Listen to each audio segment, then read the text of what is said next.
Hello ആൾ, എന്താണ് എല്ലാവരുടെ വിശേഷം? പ്രഭാതം അതൊരു വൈബാണ്. ആ ഒരു വൈബിലേക്ക്, ഇന്നത്തെ വൈബിലേക്ക് കിടക്കുകയാണ്. മേളിൽ പോയിട്ട് നമ്മുടെ കാശ്മീർ റോസ് നോക്കി, കുഴപ്പമില്ല. താഴെ വന്നിട്ട് മഞ്ഞ റോസ് നോക്കിയപ്പോൾ ആൾ ചില്ലറക്കാരനല്ല, കുറച്ചൊക്കെ വലിപ്പം വെച്ചിട്ടുണ്ട്, ഫസ്റ്റ് ഫ്ലവർ ആണെങ്കിലും. പിന്നെ ഈ തളിർപ്പുകൾ, അതാണല്ലോ നമ്മുടെ സന്തോഷം. ബോഗൺവില്ല ഒരുപാട് വെറൈറ്റി ഹൈബ്രിഡുകൾ ഇറങ്ങുന്നുണ്ട്. പക്ഷേ എൻ്റെ പേഴ്സണൽ ഫേവററ്റ് അന്നും ഇന്നും ഇനി എന്നും ഈ ജുവൽ വെറൈറ്റി തന്നെ ആയിരിക്കും. ശരിക്കും ബോഗൺവില്ല ഇപ്പോഴാണ് പൂത്തു തുടങ്ങുന്നത്. ഞാൻ പറഞ്ഞാൽ നിങ്ങൾക്ക് മനസ്സിലായെന്ന് വിചാരിക്കുന്നു. ബോഗൺവില്ലയുടെ നമ്മൾ ഫ്ലവർ എന്ന് കരുതുന്ന ആ ഒരു പെറ്റലിൽ നിന്നും വരുന്ന ചെറിയ കുഞ്ഞു പൂക്കളാണ് ശരിക്കും ബോഗൺവില്ലയുടെ ഫ്ലവേഴ്സ്. ജുവൽ വെറൈറ്റി എനിക്ക് ഏറ്റവും പ്രിയപ്പെട്ടതാകുന്നത് എന്താണെന്ന് വെച്ച് കഴിഞ്ഞാൽ ആ വെള്ള ഫ്ലവർ കൂടി വിരിഞ്ഞ് കഴിയുമ്പോൾ കുഞ്ഞു കുട്ടികളുടെ നമ്മുടെ ഈ പാർട്ടി വെയർ ഫ്രോക്കുകളുടെയൊക്കെ ഫ്രില്ല് പോലെ ഭയങ്കര ബ്യൂട്ടിഫുള്ളാണ് കാണാനായിട്ട്.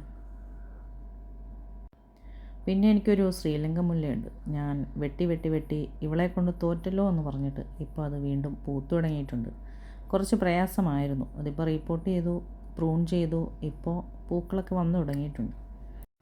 പെസ്റ്റ് ഏറ്റവും കൂടുതൽ അറ്റാക്ക് ചെയ്തൊരു പ്ലാന്റാണ് എൻ്റെ ബ്രിട്ടീഷ് ക്വീൻ. അത് കണ്ടാൽ തന്നെ അറിയാം. എപ്പോഴും ഞാൻ അതിനെ റിക്കവർ ചെയ്തെടുക്കാൻ നോക്കും, പക്ഷേ അത്ര അങ്ങോട്ട് ശരിയായി വരുന്നില്ല. ഒരുപാട് പ്രായമുള്ള ആളാണ്. പക്ഷേ ഇത്തവണ ആ പൂക്കൾ വിരിഞ്ഞതിൽ നല്ല ഫ്രാഗ്രൻസ് ഉണ്ട്. അടുത്ത് ചെന്നപ്പോഴേ അത് നമുക്ക് കിട്ടി. ഒരു താമരമുട്ട് ഇന്ന് രാവിലെ വിരിയിക്കണമെന്ന് ഇന്നലെ തന്നെ വിചാരിച്ചിരുന്നു.